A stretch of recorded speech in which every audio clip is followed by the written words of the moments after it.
এখন মুসা আলাইহিস সালাম বললেন ঠিক আছে, আমার নবী বললেন ঠিক আছে। মুসা আলাইহিস সালামকে বললেন আপনি বলেন কি বলতে চান? আপনি একটা হাদিস বলেছেন। কই কি হাদিস? আপনি বলেছেন আপনার উম্মতের ভিতরে এমন কিছু আলেম ওলামার সৃষ্টি হবে যাদের মাকাম দেখে জান্নাতের নবী এবং শহীদরা পর্যন্ত ঈর্ষান্বিত হবে। একটু জোরে বলা যাবে কি সুবহানাল্লাহ? তা আপনার উম্মতরা তো নবী রাসূল না, তারা তো উম্মত, তো তাদেরকে দেখে তাদের মাকাম দেখে নবীরা পর্যন্ত ঈর্ষান্বিত হবে। আপনার উম্মতের ভিতরে এত বড় বড় আলেম আসবে, এটা তো আমার বুঝে আসতেছে না।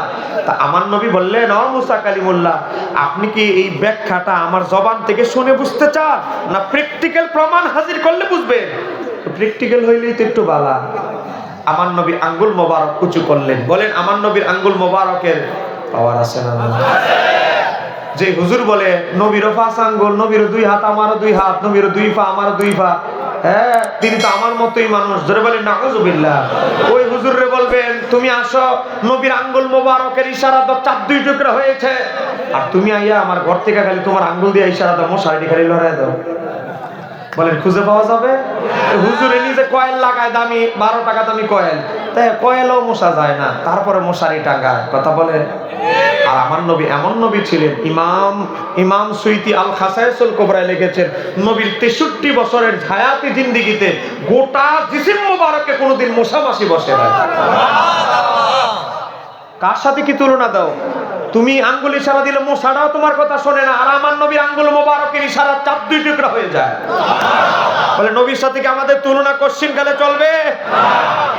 এবার আসেন, সময় কম, আমি আকীদার ওয়াজে গেলে ওদিকে গেলে ঢুকলে আর এদিকে ফিনিশিং দিতে পারবো না। এবার আসেন, হযরত মুসা আলাইহিস সালাম বলে ঠিক আছে প্র্যাকটিক্যাল প্রমাণ হাজির করেন। নবী আঙ্গুল মোবারক উঁচু করলেন, আলমে আরোহা রূহের জগৎ থেকে একটা রূহকে, ইমাম গাজ্জালির রূহকে যেটাকে বলা হয়, মুসা আলাইহিস সালাম এবং আমার নবীর মাঝখানে উপস্থিত করলেন।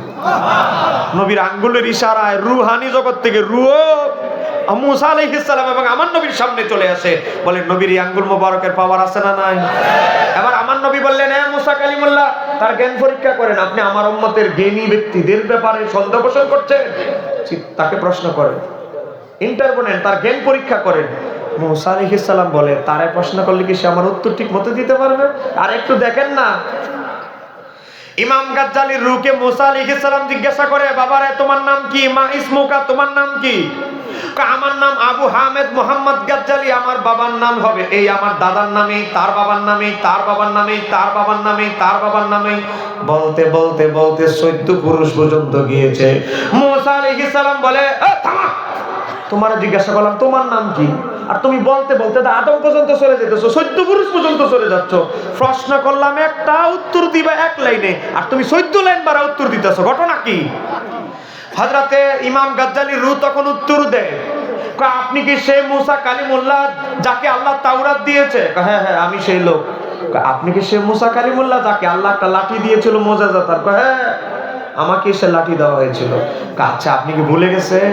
সূরা তাহার ভিতরে এসেছে 17 নম্বর আয়াতে, তাওরাতের পাতা এসেছে, আল্লাহ আপনাকে একবার জিজ্ঞাসা করেছিল ওয়া মা তিলকা বিয়ামিনিকা ইয়া মুসা, হে মুসা তোমার হাতে কি?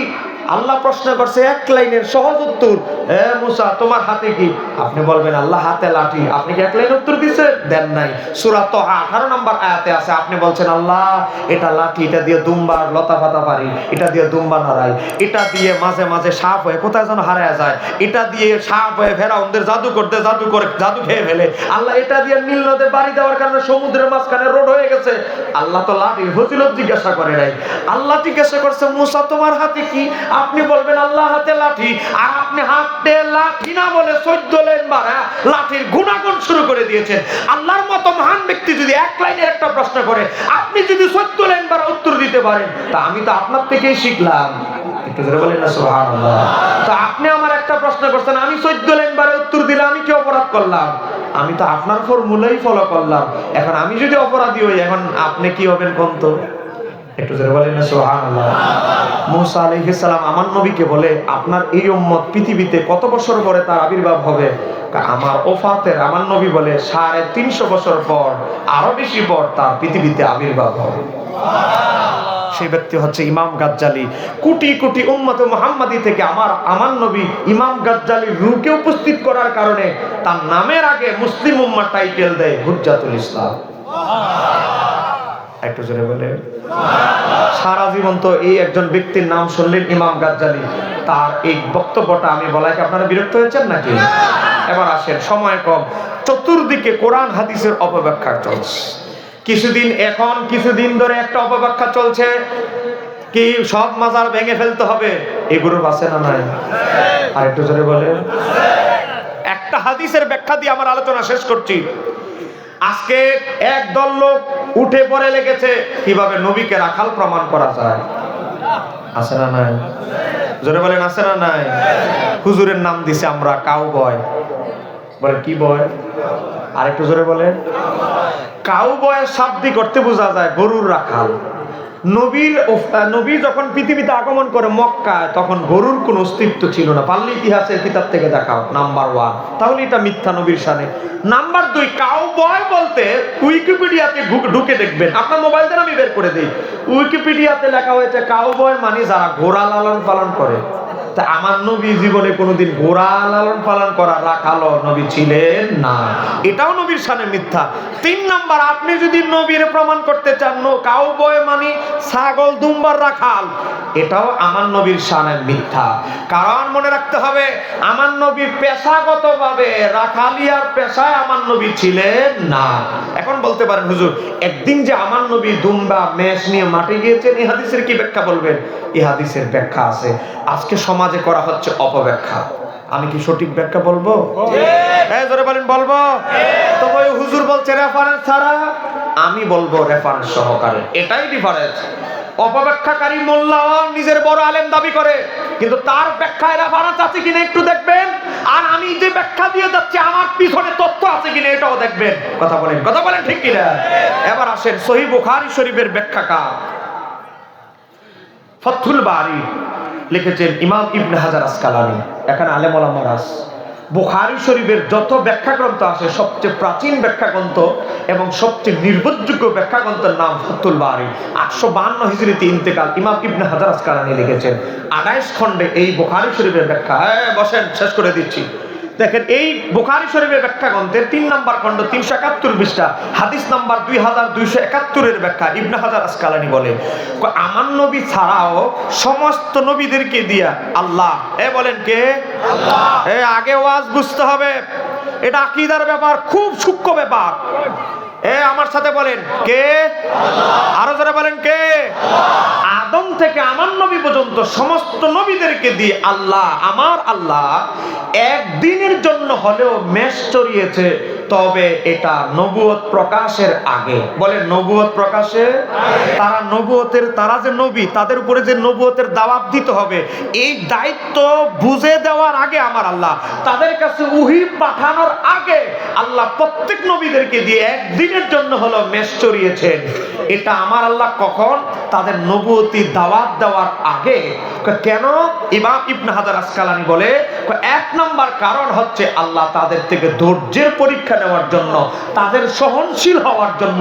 কারণ যারা দুম্বা মেষ চড়ায় তারা অনেক ধৈর্যশীল হয়। মনে করেন আপনি 200 মেষ নিয়ে মাঠে গিয়েছেন, মা চলে গেছে এদিকে, বাচ্চা চলে গেছে এদিকে, বাচ্চা আনছে, মা চলে গেছে, একটা আনছে আরেকটা চলে গেছে, একটা আনে আরেকটা চলে যায়। এদিকে দৌড়তে কতক্ষণ, ওদিকে দৌড়তে কতক্ষণ। কথা বলেন ঠিক কিনা?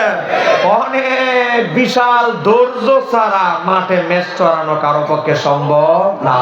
আমার আল্লাহ বলে, আদম থেকে আমার নবী পর্যন্ত নবী রাসূলেরা তোমাদেরকে বিশাল বড় দায়িত্ব দিব, যেটা দুনিয়ার কোনো মানুষ পারবে না। সাধারণ মানুষ নবুয়তের জিম্মাদার, নবুয়তের দায়িত্ব এটা বড় বিশাল বড় বহর, বিশাল বড় ভারী দায়িত্ব।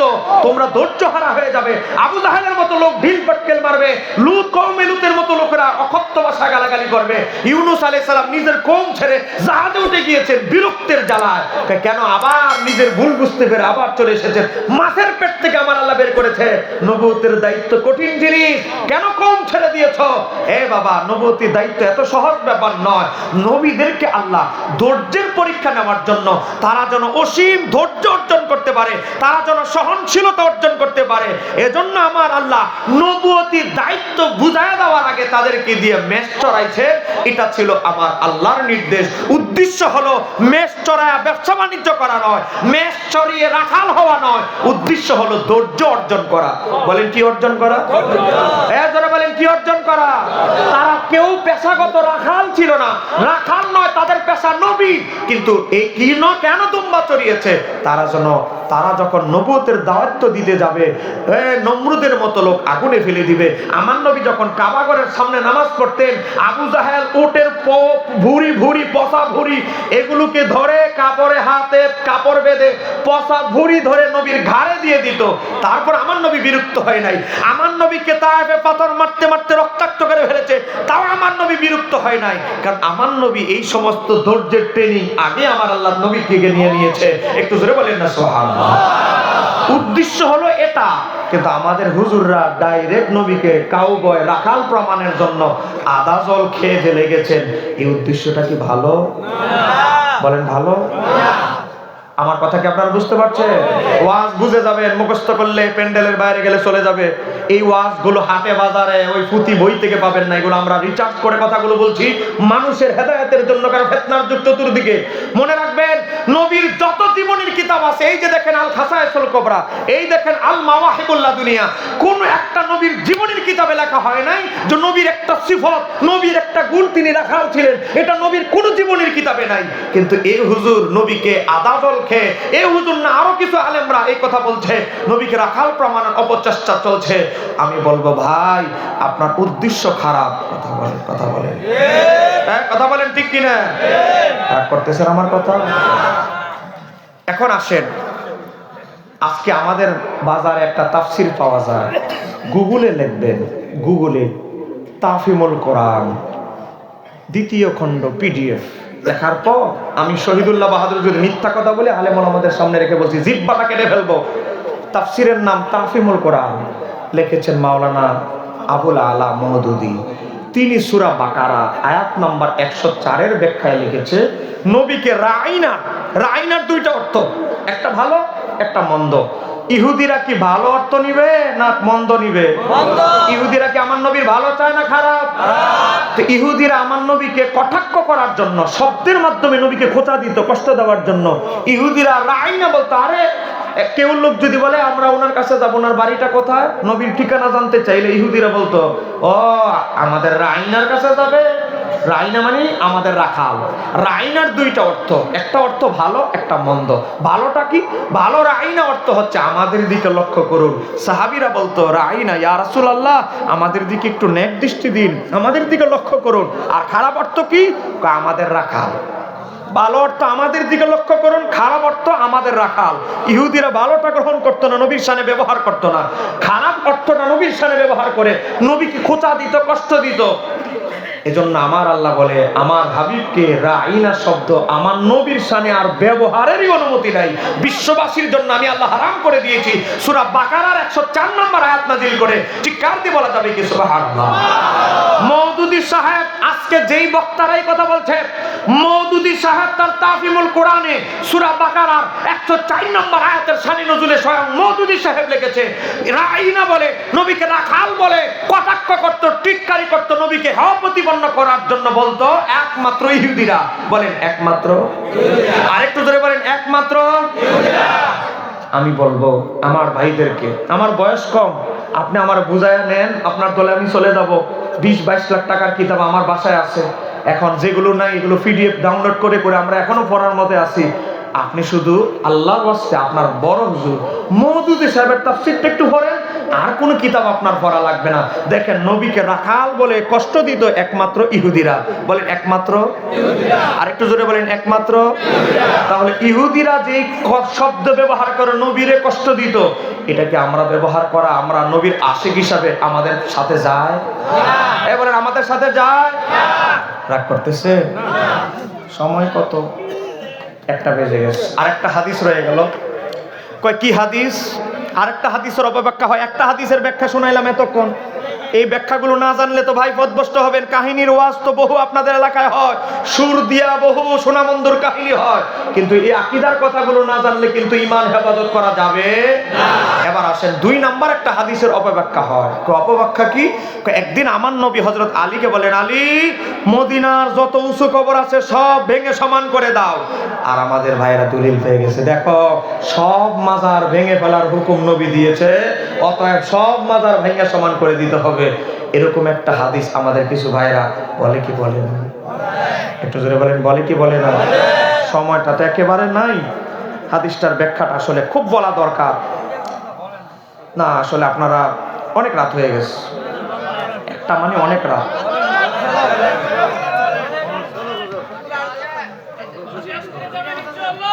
দশ মিনিট লাগবে হাদিসটার ব্যাখ্যা দিতে, কারণ আমি ওই অন্য হুজুরের মতো এক কথা বলতে পারি না, দলিল দিয়ে গুছায়। এই যে একটু আগে একটা কথা ব্যাখ্যা করলাম রাখালের, কত ঘুরায়া পেঁচায়া বুঝাইতে হয়েছে, কারণ আমাকে বুঝাই দিতে হবে আপনাদেরকে। মনোযোগ। আমার নবী যখন মক্কা থেকে মদিনায় গেলেন, বলেন মক্কা থেকে মদিনায় যাওয়াকে এটা কি বলা হয়? হিজরত।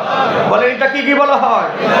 হিজরত করে যখন আমার নবী গেলেন, আব্দুল্লাহ ইবনে উবাই যে মুনাফিকদের সর্দার, সে থেকে শুরু করে ভালো লোক, চোর, বাটপার, সিটার, ধনী, মধ্যবিত্ত, গরিব, সবাই বলে ইয়া রাসূলুল্লাহ, আমাদের ঘর পরিপাটি করে রেখেছি, আপনি আমাদের বাড়িতে মেহমান হবেন। তা আমার নবী বলে, এত লোক, এর মধ্যে মুনাফিক আছে, ভালো আছে, খারাপ আছে, আমি কার বাড়িতে মেহমান হব এটা আমি সিদ্ধান্ত নিব না। আমার ওট যার বাড়ির সামনে গিয়ে থেমে যাবে, আমি রাসূলুল্লাহ আল্লাহর হাবিব তার বাড়িতে আজকে মেহমান হব। এটা আমার ওট নিয়ে ফয়সালা করবে, এই ব্যাপারে আমি কিছু বলবো না। আমার ওট ফয়সালা করবে, আমার ওট যার বাড়ির সামনে গিয়ে থেমে যাবে, আমি আল্লাহর হাবিব আজকে তার বাড়িতে মেহমান। সবাই ওটের পিছে পিছে ছুটতেছে। উট কার বাড়ির সামনে গিয়ে থামে, গিয়ে দেখলো আল্লাহর হাবিব সাল্লাল্লাহু আলাইহি সাল্লামের ওট হযরত আবু আইয়ুব আনসারীর বাড়ির সামনে গিয়ে থেমে গেল। টিস্যু আছে আর কয়েকটা চলবে, চল। এখন আস, সবাই বলে ইয়া রাসূলুল্লাহ, আপনি আবু আইয়ুব আনসারীর বাড়িতে কেন থাকলেন? আপনার ওট এত সাহাবী আছে আপনাকে ভালোবাসে, তাদের বাড়িতে না যায়া আপনার ওট শুধু আবু আইয়ুব আনসারীর বাড়িতে কেন আসলো? আমার নবী বলে, আমার ওট সাধারণ কোনো ওট না। একটু জোরে বলেন আমি নবীর সাথে যেটা লেগেছে এটাকে সাধারণ মনে করিও না।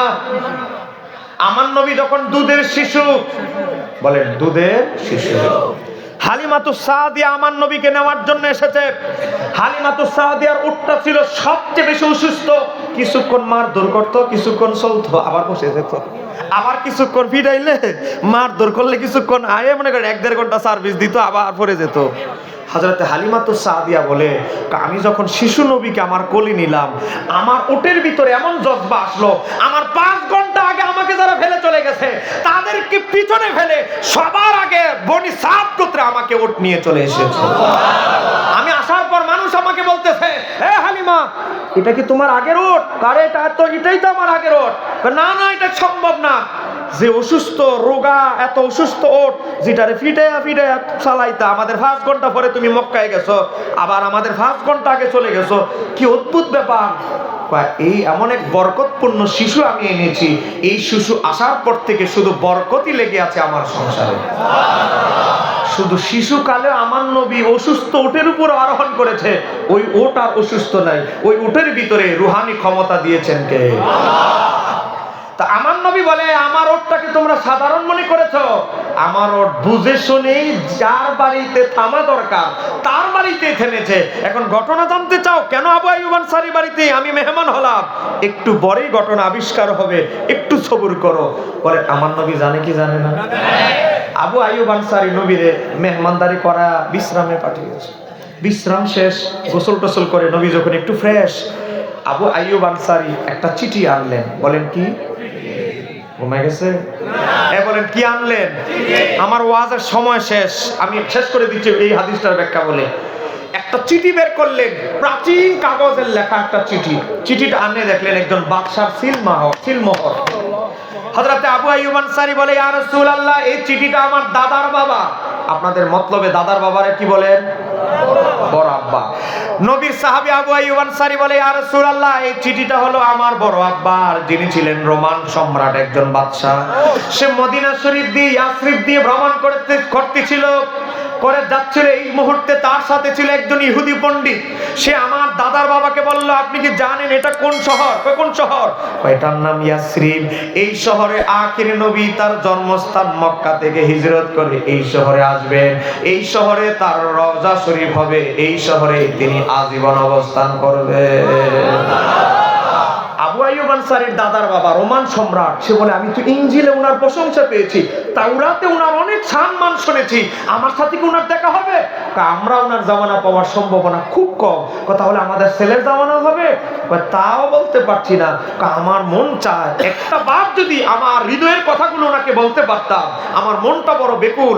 কোন কি মাধ্যম আছে? ওই ইহুদি আলেমকে বলতেছে, কোন কি ওয়ায় এমন একটা ব্যবস্থা আছে যে আমার সালাম, আমার মুহাব্বতের কথাগুলো আখিরি নবীর কাছে পৌঁছানোর কোন রাস্তা কি আছে? একটা রাস্তা খোলা আছে। বলেন কয়টা? একটু জোরে বলেন। একটা রাস্তা খোলা আছে। সেই রাস্তাটা কি? আপনি একটা চিঠি লিখেন, দামি কাগজ, দামি কালি দিয়ে, যে কালিগুলো সহজে মুছবে না, তারপর আপনার একজন বংশধর ইয়াসরিবে, মদিনা তখন নাম না, ইয়াসরিবে রেখে যান। রাখলে কি হবে? রাখলে আপনার বংশধর কি কিছু জায়গা জমি কিনে দিয়ে যান, বিশাল সম্পদ দিয়ে যান। আখিরি নবী যখন আসবে, সে যদি আপনার ছেলে যদি আখিরি নবীর জামানা পায়, ওই আপনার চিঠিটা দিবে।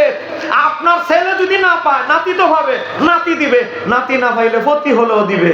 একটু জোরে বলেন না মারহাবা। হযরত আবু আইয়ুব আনসারী বলে, ইয়া রাসূলুল্লাহ, আমার বংশধরের মাধ্যমে ধারাবাহিক এই চিঠিটা আমরা সংরক্ষণ করে রেখেছি, কারণ আমাদের দাদার বাবা, বড় আব্বা এই হৃদয়ের ভালোবাসা দিয়ে আপনার জন্য 250 বছর আগে চিঠি লিখে গিয়েছে। আমার নবী চিঠি পেয়ে তার জন্য দোয়া করলেন। চিঠির ভিতরে এটা লেখা আছে, এ আমার বংশধর, যার কাছে আমার চিঠি আসবে, চিঠি যার কাছে থাকবে, তোমাদেরকে নসিহত করছি, আখিরি নবী যখন মক্কা থেকে মদিনা আসবে, তাকে বাসস্থান দিও, তার জন্য জায়গা দিও, তার পাশে সহযোগিতায় থাকবে। একটু জোরে বলেন না সুবহানাল্লাহ। ইয়া রাসূলুল্লাহ, আমার দাদার বাবা পূর্বপুরুষ আপনাকে জায়গা দেওয়ার জন্য বলেছে, আমি আপনাকে কিছু জায়গা দিতে চাই। আমার নবী থাকার জন্য কিছু জায়গা বরাদ্দ করলেন। এখন আমার নবী মসজিদে নববী নির্মাণ করবেন। বলেন মসজিদে, এই যে নবীর রওজা, এই যে মসজিদে নববী, এই মসজিদে নববী যখন নবী নির্মাণ করবেন, এখন জায়গার দরকার আছে না নাই? আমার নবী বললেন জায়গা তো দরকার। এখন আবু আইয়ুব আনসারী বলে, ইয়া রাসূলুল্লাহ, আপনাকে বাসস্থানের জন্য, আপনার হুজরা, আপনার বাসস্থানের জন্য একটা অংশ আমি জায়গা দিলাম, কিন্তু আমার সাথের যে জায়গাটা, এটা আমার নয়। এই জায়গাটা কার? এই জায়গাটা হচ্ছে দুইজন ইয়াতিম শিশু, একজনের নাম সাহল, একজনের নাম সোহাইল। তাদের বাবা রিসেন্টলি কিছুদিন আগে মারা গিয়েছে। এখন এটা তো এতিমের জায়গা, আপনি একটু কথা বলেন। আমার নবী এতিম বাচ্চা দুইটাকে ডাকলেন। আপনাকে বিরক্ত হচ্ছে? 2 মিনিট আমি শেষ করে দিচ্ছি। বসো।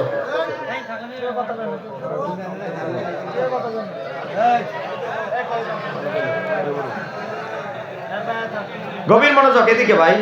প্রত্যেকটা জায়গায় এরকম লোক আছে না নাই? গত কয়েকদিন আগে এক জায়গায় মাহফিলে গেছি, এক পাগলে 50 টাকা দে, নাইলে ওয়াজ চলবে না। আমি কি 50 টাকা দিয়ে বিদায় করে? এরকম আছে না নাই? ওই বোয়ালখালী চট্টগ্রাম মাহফিলে গেছি, এক পাগলি ওয়াজের ময়দানে আমার সামনে দাঁড়ায়, কটি আনা দিলে ওয়াজ চলবে না। পরে ভাই 200 টাকা দিয়ে বিদায় করে। এক এক দিন এক এক জায়গায় এরকম কিছু থাকে। কথা বলেন না কেন? ঠিক কিনা?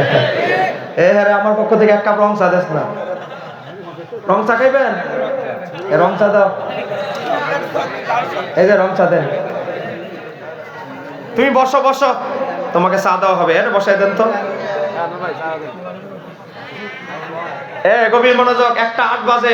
মনোযোগ এদিকে, চা দেন। আপনারা কি ভুলে গেছেন ওয়াজ? আমি কিন্তু এখনো মাজারের ওই হাদিসের ব্যাখ্যায় মাত্র ঢুকতেছি। এখন আমার নবী ওই এতিম 2 বাচ্চাকে ডাকলেন আর তার চাচারে ডাকলেন, কারণ জায়গাটা তো এতিমের। এখানে যে এই যে আমরা বর্তমানে যে মসজিদে নববীতে উমরা করতে যান, নবীর রওজা, এই জায়গাটা ছিল সাহল এবং হযরত সোহাইল, 2 জন এতিম বাচ্চা। আমার নবী তাদের থেকে ক্রয় করে আজকে যে মসজিদে নববী জিয়ারত করতে যান, এই জায়গাটা 2 জন এতিম বাচ্চা ছিল। জোরে বলেন না সুবহানাল্লাহ। আমার নবী এতিম বাচ্চাকে ডাকলেন আর তার চাচারে ডাকলেন, কারণ এতিম বাচ্চার সাথে তো লেনদেন করা যাবে না। আমার নবী বললেন, আবু আইয়ুব আনসারী সামান্য একটু জায়গা দিয়েছে মসজিদের জন্য, এতটুকু জায়গা মসজিদ হবে না, তোমার এই জায়গাটা আমি ক্রয় করতে চাই, তোমরা 2 জনকে আমার কাছে বিক্রি করবে? বাচ্চা মানুষ না, ছোট। চাচাকেও বললেন, আপনি সমর্থন করলেন। চাচাও বলে, বাচ্চা 2টা বলে, ছোট ছোট বাচ্চা, তারা বলে, ইয়া রাসূলুল্লাহ, আমরা আপনাকে এটা বিক্রি করব না, আপনাকে হাদিয়া দিতে চাই। ছোট ছোট বাচ্চা, কিন্তু নবীর প্রেমের কোনো তুলনা নাই, কোনো ত্রুটি নাই, কোনো খোদ নাই। বাবা, আমার নবীর দুই শিশু সাহাবী তারা বলে, ইয়া রাসূলুল্লাহ, আমরা আপনাকে জায়গা দিতে চাই, তবে মূল্য দিয়ে নয়, হাদিয়া দিয়ে দিতে চাই। আমার নবী বলে, তোমরা আমাকে বলেছো, আমি পেয়ে গিয়েছি।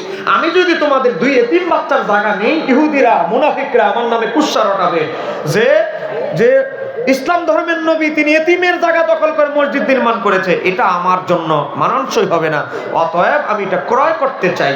তখন তারা বলল, ঠিক আছে, ক্রয় যেহেতু করতে চান, বেশি মূল্য আমরা নিব না। বলো তোমরা কত নিবা? তারা বলল, আমরা শুধু মাত্র 10 দিনার আমরা নিতে চাই। একটু জোরে বলেন না সুবহানাল্লাহ। আজকে যে লক্ষ লক্ষ টাকা খরচ করে এই যে মসজিদে নববী আপনারা জিয়ারত করতে যান, এই মসজিদে নববীর জায়গা আমার নবী 10 দিনার দিয়ে ক্রয় করেছিলেন। এখন এই যে জায়গাটা ক্রয় করলেন, ওয়াজ বুঝবেন, মুখস্থ করে যাবেন না। এই যে জায়গাটা আবু আইয়ুব আনসারীর জায়গা কিছু, আর দুইজন এতিম বাচ্চার জায়গা, বর্তমানে মসজিদে নববীর গোটা এরিয়াটা, এই জায়গার ভিতরে ছিল কিছু ইহুদি নাসারা মুশরিকদের কবর। হযরত আলীকে বলেন, আলী, এখন তো মসজিদ বানাইতে হবে, এখানে যত উঁচা কবর আছে এগুলো সব ভেঙে সমান করে দাও। আর আমাদের ওয়াহাবি ভাইরা কয়, সব মাজার সমান করে দাও। ওই মুশরিক ইহুদি মুশরিকদের কবরের হাদিস এনে যারা মাজারে লাগাই দিতে চায়, তারা কি সঠিক ব্যাখ্যাকার না অপব্যাখ্যাকারী? আর একটু জোরে বলেন, কিসের হাদিস এনে কই লাগাই দিছে আবার চিন্তা করেন। হযরত আলীকে বলছে, এখন যে মসজিদ বানাবো, এত উঁচা উঁচা মুশরিকদের কবর, এগুলো ভেঙে দাও, কারণ এখানে আল্লাহর ইবাদত করা হবে, মুশরিকদের কোনো উঁচু কবর থাকবে না। সমান করে দিলেন। এ বাবা, এই হাদিসটির আরেকটা সনদ নবীর সাহাবী হযরতে আনাস ইবনে মালিক এভাবে বর্ণনা করেছে, সহিহ বুখারী হাদিস নাম্বার 428। ফাআমারা রাসূলুল্লাহ সাল্লাল্লাহু আলাইহি সাল্লাম, আমার নবী আলীকে কোন কবর ভাঙতে আদেশ করেছিলেন? সেই কবরগুলো হচ্ছে বিকুবুরিল মুশরিকিনা ফা নবিশা, আমার নবী মুশরিকদের কবরগুলোকে চুরমার করে দেওয়ার জন্য হুকুম দিয়েছিলেন। একটু জোরে বলেন না সুবহানাল্লাহ। এই হাদিসের ব্যাখ্যায় বিশ্ববিখ্যাত হাদিসের ব্যাখ্যাকার ইমাম ইবনে হাজার আসকালানি বলে, ক্বালা বাইদাবি, আল্লামা কাজী নাসরউদ্দিন বাইদাবি হাদিসের ব্যাখ্যায় বলে, লাম্মা কানাতাল ইয়াহুদু ওয়ান নাসারা ইয়াসজুদুনা লিকুবুরিল আনবিয়াই তাযিমান। ইহুদি নাসারারা মুশরিকরা তারা কি করত? তাদের পূর্বপুরুষ নবীদের কবরকে, তাদের পূর্বপুরুষের কবরকে সিজদা দিত সামনে রেখে। কয় কি করতে? ওয়াইয়াজআলুনাহা কিবলাতান, তারা তাদের কবরকে কিবলা বানাতো। এখানেই শেষ নয়, আওতানান, তারা তাদেরকে দেবদেবীর মতো মনে করে পূজা করত ইহুদি নাসারারা। কয় লানাহুম, আমার নবী তাদেরকে অভিসম্পাত করেছেন। ওয়া মানাআল মুসলিমিনা আন মিসলি যালিকা, আর আমার আল্লাহ মুসলমানদেরকে এরকম করতে নিষেধ করেছে, এজন্য সেই কবরগুলো ভাঙতে আদেশ করেছে। সেই কবরগুলো ছিল ইহুদি নাসারা এবং মুশরিকদের। আর আমাদের ভাইয়েরা ওই হাদিসে নিয়ে লাগাই দিয়েছে ওলিয়া উলিয়ার মাজারের শানে। এখন আপনারা বলেন, এটা কি সঠিক ব্যাখ্যা না অপব্যাখ্যা? আরেকটু যদি বলেন, ইবনে হাজার আসকালানি ফাথুল বারী প্রথম খণ্ড 525 পৃষ্ঠা থেকে আমি বললাম। এখন আপনারা বলেন, এই যে সমাজে এই যে হাদিসের অপব্যাখ্যা হচ্ছে, এগুলো থেকে আমাদের সজাগ থাকার দরকার আছে না? কিন্তু মাজারের পক্ষে, কিন্তু আমরা ভণ্ড মাজারের পক্ষে। সারা জীবন গাঞ্জা টানতো, মোষ একটা বড় লাল শালু করে থাকতো, গামছা সালার বস্তা একটা পরে, নামাজের খবর নাই, গাঞ্জা টানতো, দুনিয়া সব বুঝি ঠিক আছে, নিজের দাবি করে মাজ্জুব পাগল। এরকম লোক মারা গেছে, আর মারা যাওয়ার পর 40 দিন পরে মাজার নির্মাণ শুরু হয়ে গেছে। আমরা কি এই ভণ্ড মাজারের পক্ষে না বিরুদ্ধে? আরেকটু ধরে বলেন, পক্ষে না বিরুদ্ধে? আমরা শাহজালালের মতো ব্যক্তির মাজারের পক্ষে, আমরা শাহপরানের মতো ব্যক্তির মাজারের পক্ষে, আমরা নাসিরউদ্দিন সাহেব আওচালার, খান জাহান আলী, শাহ আমানতের মাজারের পক্ষে। কথা বলেন ঠিক কিনা?